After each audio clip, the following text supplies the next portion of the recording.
ito ay rated SPG. Striktong patnubay at gabay ng magulang ang kailangan. Maaaring may masiselang tema, lengguwahe, karahasan, sexual, horror o droga na hindi angkop sa mga bata.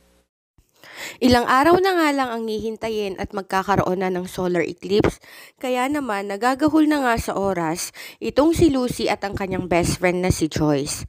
Ayon nga kay Lucy, ay kailangan na nilang mahanap ang libro ng kanyang uncle na ginamit nga ni Farah para magpalit sila ng katawan.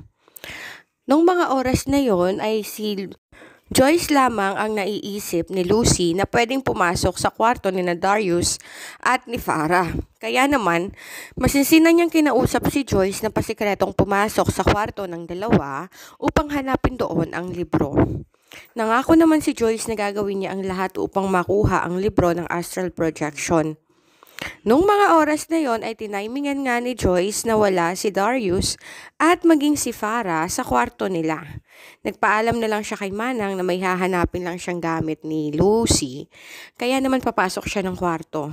Sa kanyang paghahanap ay nakita niya ang librong itim na siyang inisip niya na ginamit nga ni Farah para pag-aralan ang astral projection.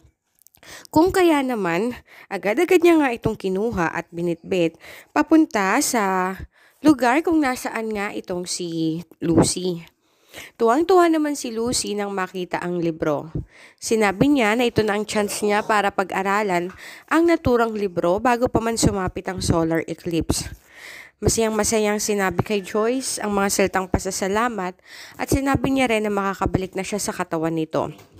Kapag dumating nga ang panahon na makabalik na nga siya sa katawan niya, ay isasabihin niya lahat kay Darius ang buong katotohanan at ang lahat ng kanyang paghihirap. Ano kaya ang mararamdaman ni Darius kapag nalaman niya na ang taong ipinakulong pala niya sa kulungan ay hindi naman talaga si Farah kundi si Lucy ang naghirap?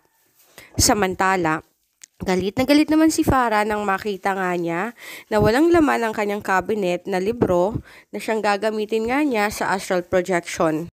Laking hinala nga niya na si Lucy ang kumuha ng naturang libro.